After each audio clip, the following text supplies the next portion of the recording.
And Mr. Ronald Colman, a star of the Dunwich Horror, a suspense play produced, edited, and directed by William Spear.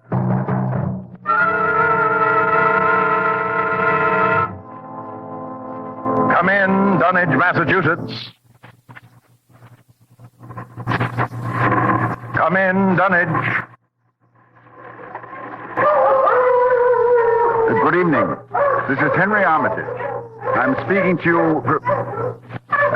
Dr. Rice, please close the window. I'm speaking to you from my laboratory on the slopes of Sentinel Hill near Dunwich, Massachusetts. Present with me is Dr. Warren Rice, my distinguished colleague from Miskatonic University.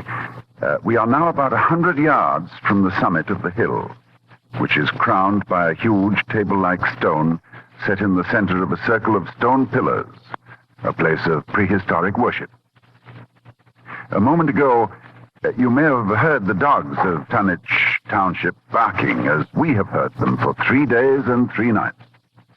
Dr. Rice and I know the horror which their barking portends, but the purpose of this broadcast is to make this unbelievable horror believable to you. I hope for your sakes and ours we are successful tonight. It is the eve of All Hallows. Tomorrow will be too late.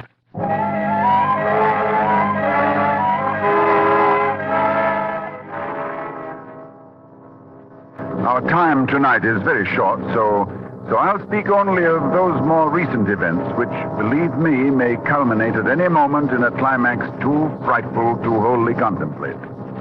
I will begin with the birth of Wilbur Whately.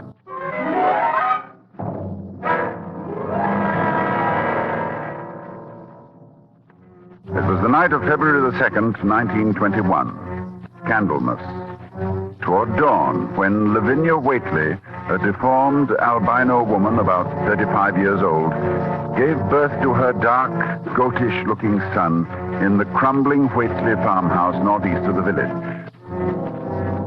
No one attended her. No doctor or midwife. No one was with her, except her aged, half-insane father, who was known as Wizard Whately. So Wilbur came into this world under heaven knows what incantations, what appeals to what power. A week later, Wizard Whately drove his sleigh into Dunwich village and reported the event to a group of loungers in Osborne's general store. Hey, your grandson got yellow hair like Lavinia, Wizard? No, takes after his father more. He's dark. You never spoke of who his father might be now, did you? Oh, you know his father when the time comes. Oh, Lavinia's read and seen some things the most of you only talk about. Calculate her husband's as good as you can find this side of Aylesbury. Well, we don't be nosy, Wizard. Maybe it warn't no church that none of you heard of. But you wouldn't ask no better church wedding than Lavinia's. Well, I didn't hear tell of no wedding, Wizard. When was that? Oh, not a wedding you'd hear of, Corey. Not a husband you'd hear of, neither. But let me tell you something. Someday you folks will hear a child of Lavinia's calling its father's name on top of Sentinel Hill.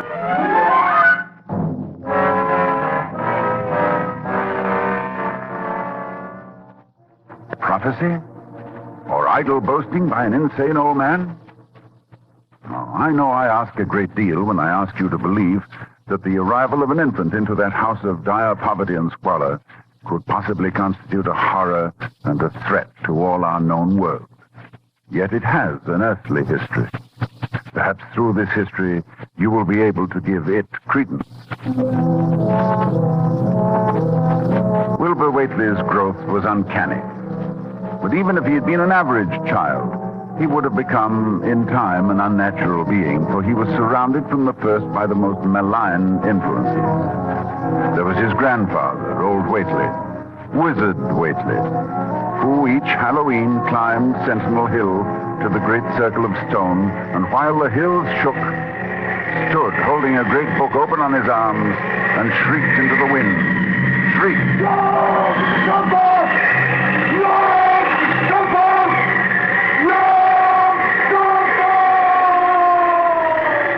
Yog-Sothoth.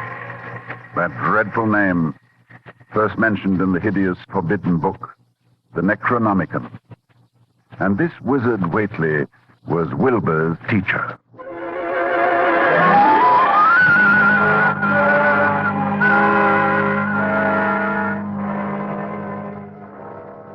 The villagers began to notice curious things that were going on at the Whately farmhouse. Soon after Wilbur was born, old Whately began to remodel the house. The abandoned upper story was restored, and all the windows were tightly boarded up. And then a wizard began to buy cattle in large numbers, both horses and cows. Yet the livestock on the farm didn't seem to increase. Young Lem Brown was one day curious enough to creep close to the house to count the Whately herd. Dr. Armitage, there weren't more than 12 cows, and them sick. Looked like they had the blight and funny wounds on them, like cuts. I heard something, too, in the top part of Wizard's house. Something like water slapping inside, only big like a sea.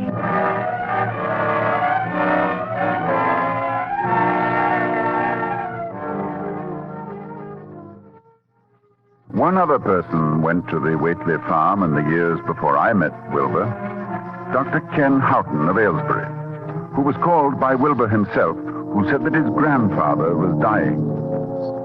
Dr. Houghton found the old man in a bedroom on the ground floor, and Wilbur with him. While outside the window, a legion of whippoorwills cried loudly and rhythmically, endlessly. Wilbur spoke about the sound. Listen, they whistle in time with his breathing now. They're ready. Listen, Doctor.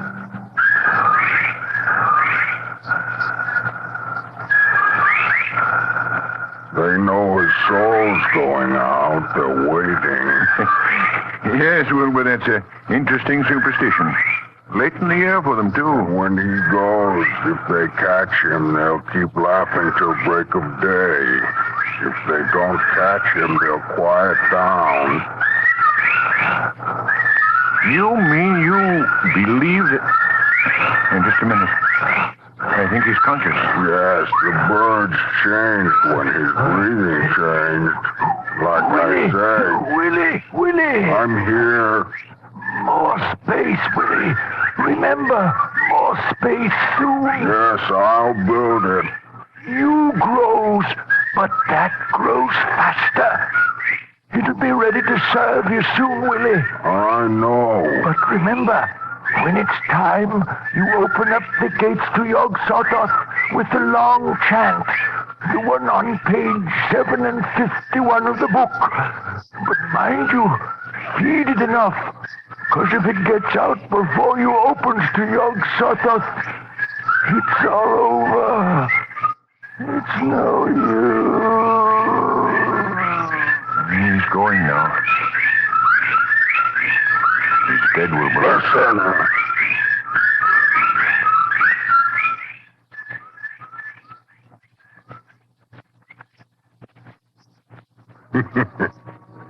The birds, they didn't get him. Yes, he's free. He's gone.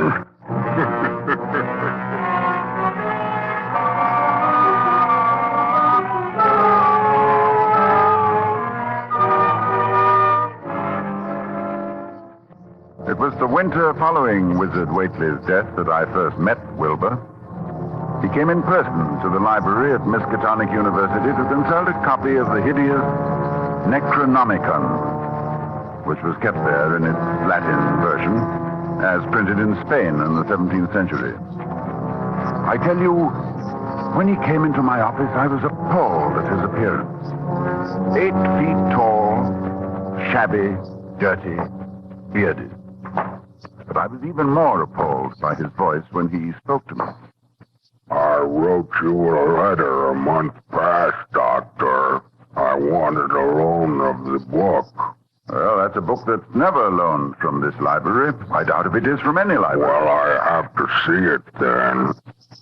Very well. It's kept right here. As you know, There are only 3 copies of this book in existence. That's why we're careful. Here, you can look at it on this table.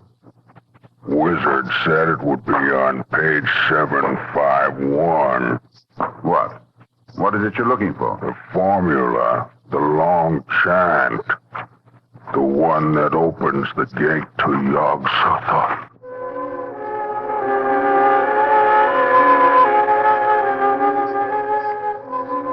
I felt a wave of fright as tangible as a draft from the tomb. He seemed somehow like the spawn of another dimension, like something only partly of mankind, linked to black gulfs beyond all spheres of force and matter, space and time.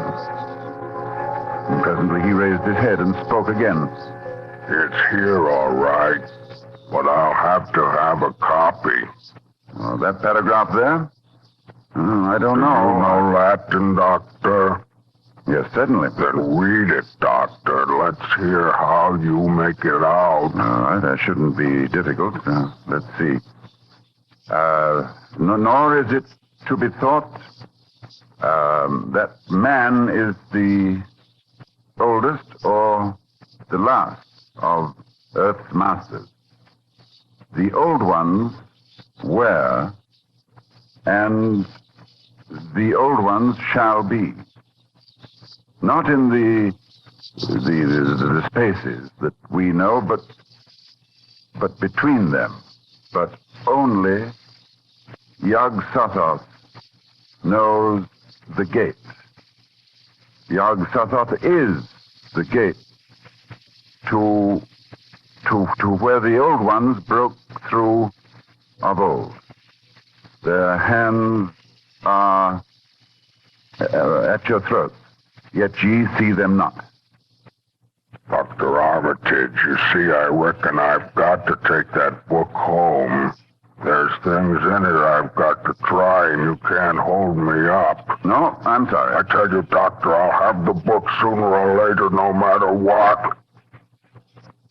You see, that's waiting for me at home won't wait much longer.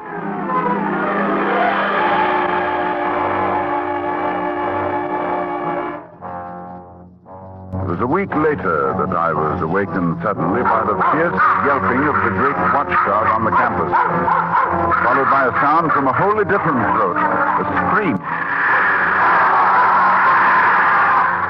And I knew instantly that Wilbur had come back for the Necronomicon. I hastened into my clothes and rushed across to the library where a crowd had gathered before the smashed window of my office. Inside, there was a fearful groaning and growling, and some instinct warned me that what was taking place there was not for unfortified eyes to see. I brushed back the crowd, motioning only to Professor Rice to come in with me. When we opened the study door, Professor Rice screamed. No, Dr. Armitage, no, I can't. Come, close the door. We can't let them see. She's alive, but Lord, what a job that dog's done. Torn him to bits. That's a horrible sound, that moaning. Suppose we ought to call a doctor? A doctor? A doctor for that? No doctor in the world would know what to do for that. Look, Armitage, it's not human, nor animal. Where did it come from? Can you tell me? Can you tell me what it is?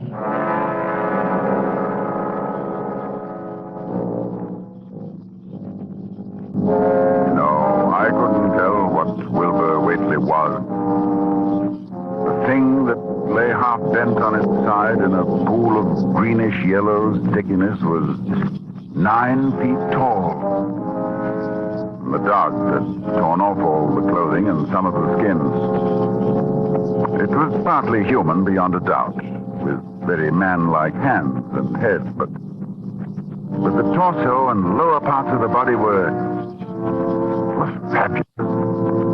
Its chest had the leathery hide of a crocodile or alligator. But below the waistline, the skin was covered with coarse black fur.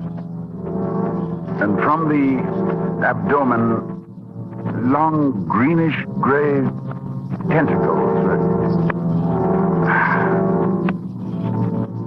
limbs terminated in ridgy-veined pads that were neither hooves nor claws. And as Dr. Rice and I stood staring at this present, the whippoorwills began to cry in unison outside the study window. And then the thing on the floor roused and mumbled. God.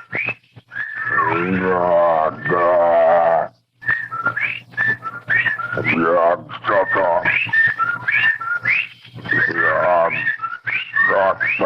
Amateur Jim Sibbons' name. Listen. The whippoorwills. Listen. Yes, he's dead now. Look, Rice, look what's happening. He's disintegrating. Of course. Fast, too. Fading away. Because he isn't made of matter as we know it on Earth. I guess he took after his father. So there'll be nothing left. His father? What was his father? I daren't think.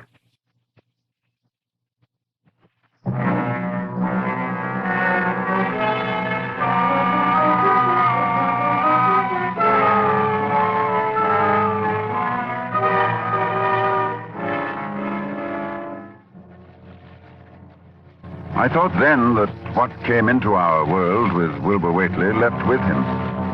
I forgot what he himself had told me of it, which was waiting in the sealed house Wizard Whately had built, where the cattle were driven to disappear. But Wilbur Whately left a diary, written in a strange alphabet resembling Sanskrit. And I worked off and on for weeks to decipher it. And finally, I read the following passage written by Wilbur when he was no more than 8 years old. That upstairs is more ahead of me than I had thought it would be, and is not like to have much earth brain. I can see it a little when I make the sign or blow the powder of Ivangatse at it. And it is like them I see Halloween on the hill. I wonder how I shall look when the earth is cleared and there are no earth beings. Maybe like that upstairs looks, which has no body, even fed with all the blood. Toward morning, in a cold sweat of terror, I called Dr. Rice to my house and told him we have to destroy what's in that farmhouse. Why can't we just leave the thing locked up there? The house is boarded tight. Yes, but do you think boards will hold it? Don't you realize, man, it hasn't been fed? It hasn't had blood since the 18th of September, when Wilbur Whately came here to die.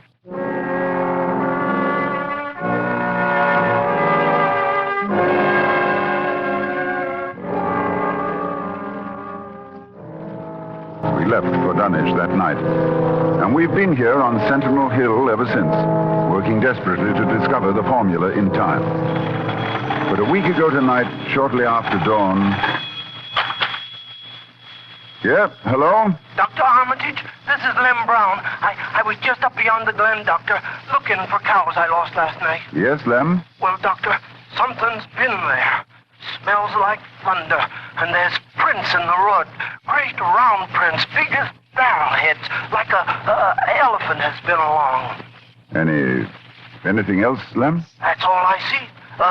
Except bushes and trees pushed back from the road, like a house was drug along. Did you hear anything?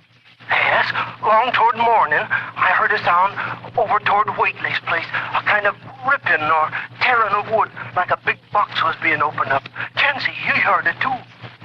Lem, who lives nearest the Whately farm? Why, that'd be Elmer Fry's place. Oh, he's on this line too, isn't he? Hang on and I'll ring him.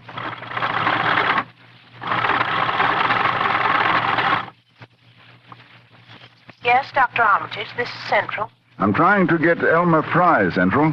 Doctor, he must be out somewheres, and his whole family. I was ringing there an hour ago. Earl Sawyer saw Elmer's cows stampeding in Cold Spring Glen. Oh, you didn't get him, hmm? All right. But if you hear or see anything more, let me know. I'll be here working all day. Rice! Oh, wake up. It's loose. It's out of the house. One family gone already. We have to work. Pray God we find that formula in time.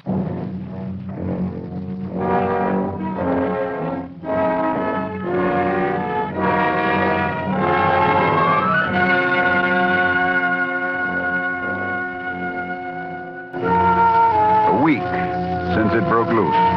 A week of terror and panic here in Dunwich Township. Each night it moves about the countryside, leaving the trees crushed in a 30-foot swathe, as though by a moving mountain, leaving its monstrous tracks and a trail of tarry stickiness, leaving crushed and gutted farmhouses and whole herds of cattle drained of blood.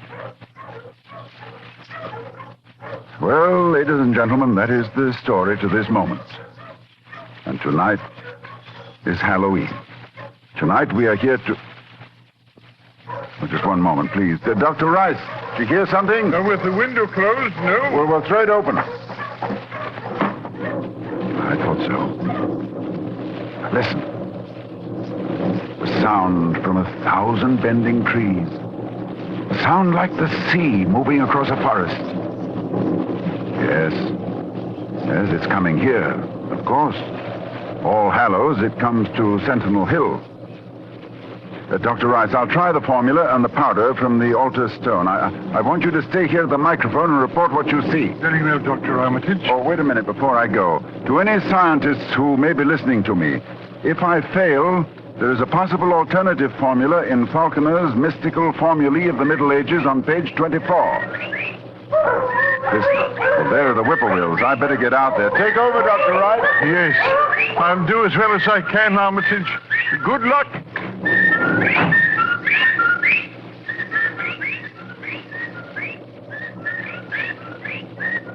Ladies and gentlemen, Dr. Armitage is climbing to the top of the hill, to the altar stone.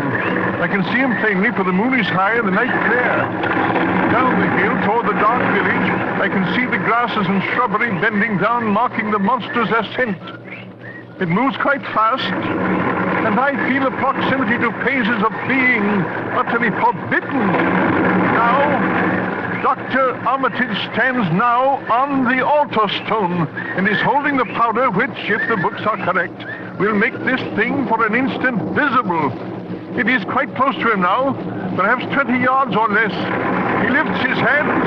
He flings the powder in a wide arc. I can see... Oh, no! No!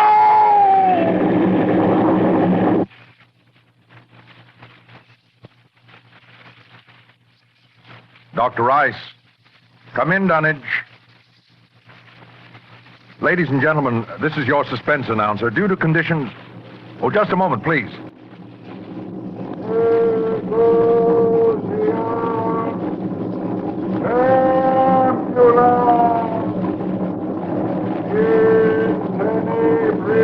One moment, please. Dr. Rice, can you hear me? Yes, I can hear you. Yes, for a moment I was overcome when I saw... Ladies and gentlemen, perhaps you can hear now the incantation of Dr. Armitage. Listen.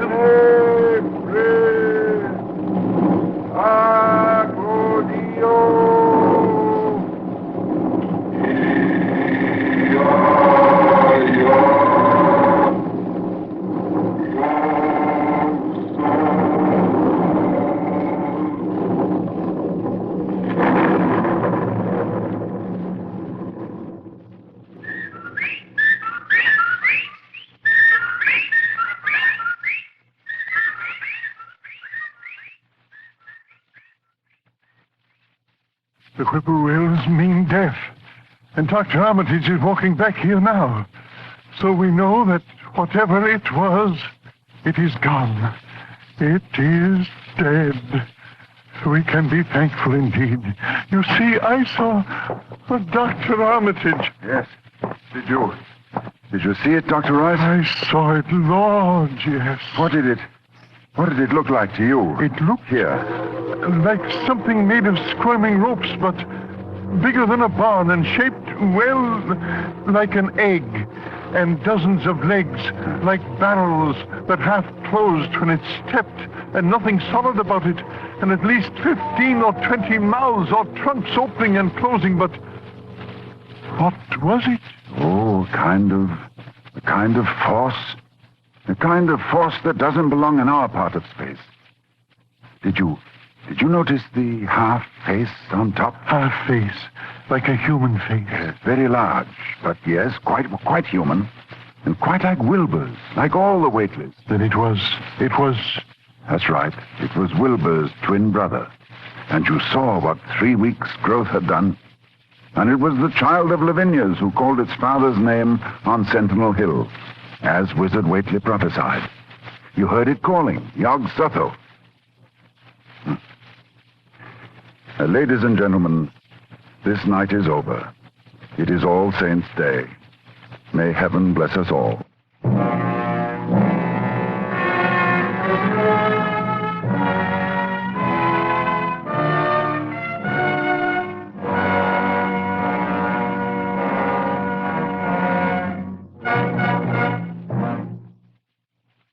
The Dunwich Horror, with Ronald Colman as your star of Suspense.